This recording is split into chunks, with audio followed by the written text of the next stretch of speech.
ఈరోజు రాష్ట్ర వక్ఫ్ board chairman మరి నెల్లూరు జిల్లా పార్టీ అధ్యక్షులు హాజీ అబ్దుల్ అజీజ్ గారి యొక్క జన్మదిన వేడుకలు ఘనంగా పార్టీ కార్యాలయంలో కానీ ఆయన ఇంటి వద్ద కోలాహలంగా జరుగుతూ ఉంది.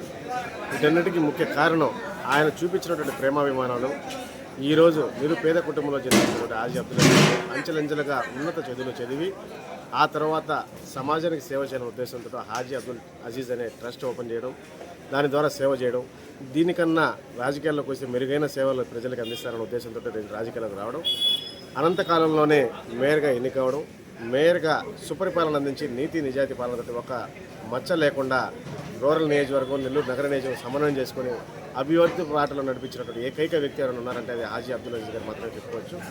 దాని తర్వాత అధికారం కోల్పోయినటువంటి తెలుగుదేశం ప్రభుత్వం నేనున్నానంటూ జిల్లా పార్టీ అధ్యక్షుడు చేపట్టినటువంటి అజీజ్ గారు వెనువెంటనే 5 సంవత్సరాల కష్టకాలంలో ఉన్నటువంటి పార్టీని భుజాలు వేసుకొని 2024 ఎలక్షన్స్లో ఉమ్మడి నెల్లూరు జిల్లాలో 10కి 10 స్థానాలు కైవసం చేసుకోవడానికి కీలక పాత్ర పోషించారు. ఎన్ని ఒడిదుడుకులు వచ్చినా, ఎన్ని ఒత్తిళ్లు వచ్చినా కూడా నిలదొక్కుని పార్టీ కష్టకాలంలో నేనున్నానంటూ కార్యకర్తలని ప్రజలను నమ్మకం చేసుకుని ఈరోజు 10కి 10 గెలిపించుకోవడం చిన్న విషయం కాదు. అటువంటి చేసుకున్న ఘనత ఎవరికైనా ఉంటే అది అబ్దుల్ అజీజ్ గారికి కోరుకుంటూ, తెలుగుదేశం పార్టీ అధికారంలో వచ్చిన వెంటనే ఆయన కష్టాన్ని గుర్తించినటువంటి ముఖ్యమంత్రి వర్యులు చంద్రబాబు నాయుడు గారు రాష్ట్ర వక్ఫ్ బోర్డు చైర్మన్ పదవి ఇచ్చి ఆయన సన్మానించి రాబోయే రోజుల్లో ఉన్నత పదవులు ఇస్తానని చెప్పేసి హామీ ఇవ్వడం, ముస్లిం వర్గానికి మాత్రమే కాకుండా అన్ని వర్గాలని చేరువ చేసుకుని అందరికీ సమాజం చేసుకున్నటువంటి ఇటువంటి నాయకులు మా అందరికీ ఆదర్శంగా అనుకుంటూ ఆయన యొక్క జన్మదిన వేడుకలు మేము అందరం ఘనంగా నిర్వహించుకుంటున్నాం. దానికి ప్రజలందరి తరపున మేము ధన్యవాదాలు తెలుపుకుంటాం.